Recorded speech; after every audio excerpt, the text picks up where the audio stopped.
Why are we here?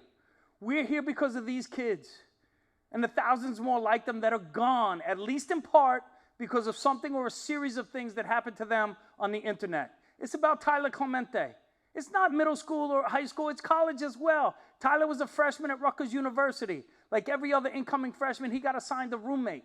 That roommate somehow thought it was okay or acceptable or funny to turn that webcam around and record young Tyler in a private, intimate moment of this young man's life. When Tyler heard about it, he was embarrassed, he was humiliated, he was tormented. His last status update was, "Sorry guys, jumping off the George Washington Bridge." And that's what he did. These two were charged and arrested in his death. It doesn't bring him back, but there's a sense of responsibility when we hurt somebody. It's not a technology problem. It's a people problem. Your kid chooses to be cruel to other kids, or your kid chooses not to be cruel to other kids. It's as simple as that. Break it down as simple as that. It's not technology, it's people.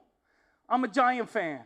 I'm also a Deshaun Jackson fan. He used to play in Philadelphia. He's down in Washington now. He speaks out on this issue. He said he was bullied every day of his life, elementary school, middle school, into high school. And he said every school in this country has three types of kids: bullies, victims, and everybody else that stands around and does nothing while this kid is being tormented.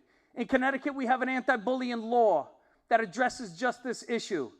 If it creates a hostile environment at the school for the victim, it's cyberbullying. If it infringes on the rights of somebody at the school, it's bullying. If it substantially disrupts the education process, that's the definition of what it is.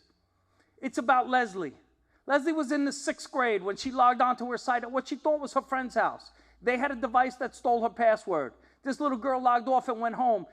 Those two kids stole her password and logged back on as her. They spent the rest of that night posting things that Leslie would never post, saying horrible things to people and interacting as if they were Leslie. The next day, this little girl came to school and everybody was pointing their finger at Leslie. And she said, "What? I did none of this." And she told her mom, who looked at the page and called the police. And the police investigated, and the reason I'm sharing it with you, those two kids were arrested and they were charged with first-degree computer trespass, a felony.